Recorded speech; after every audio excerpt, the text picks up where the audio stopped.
Hello guys, मी प्रियंका. आज आम्हाला सुट्टी होती, तर आज आमचा प्लॅन ठरला माळ टेकडीवर जायचा. चला म्हटलं, आज शिवजयंती आहे तर मस्त फिरून यावं म्हटलं. माळ टेकडं दुसरं नाव शिवटेकडी पण म्हणतात. इथं म्हणजे माळ टेकडी एवढं भारी आहे ना बघण्यासारखं. इथं मस्त सकाळी सकाळी लोक मस्त वॉकिंगला येतात. म्हणजे पोलीस भरतीवाले मुलं इथं पण मस्त असं बघण्यासारखं खूप काही आहे इथं. इथं आलं ना घरी जायची इच्छाच होत नाही. एकदम शांत वातावरण एकदम हे. मग आलो आम्ही. मग यांच्या मित्राची फॅमिली पण येणार होते, ते पण आले. तर मला दाखवलंच पुढे मस्त. मग मी त्यांचा बाबू मला तिथून हाय करून राहिला होता. मग मी त्याला पण हाय केलं. त्याला मला व्हिडिओमध्ये घ्यायचं आहे, त्याला हाय करा. मग त्यांनी पण हाय केलं. मग आम्ही सर्व मिळून गेलो समोर.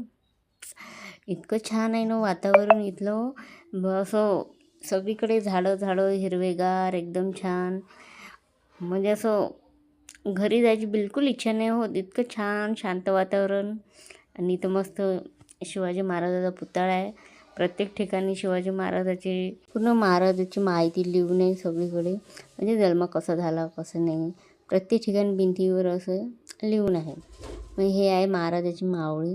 इथंच पुतळ्याखाली मस्त त्यांनी महाराजाची मूर्ती ठेवलेली. ते मग महाराजाला नमस्कार करून आम्ही काही फोटो काढले, काही व्हिडिओ काढले. लिटरली असं वाटलं होतं की आज खूप गर्दी असेल, पण गर्दी काही नव्हती.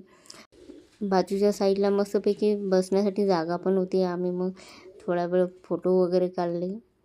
मग महाराजाच्या साईडला लगेच दर्गा पण लागून आहे. दर्गा बघू शकता तुम्ही. मग मी बसलेले तिथं मग चिंचाचं झाड होतं.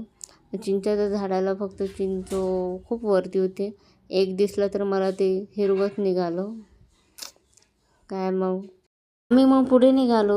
महाराजाचा जन्म कसा झाला, कसं नाही, बालपण कसं गेलं, महाराजाचा राज्याभिषेक कसा झाला, हे प्रत्येक ठिकाणी वेगवेगळी माहिती लिहून आहे. माळ टेकडी अमरावतीकरांसाठी हे इमोशनलचं ठिकाण आहे.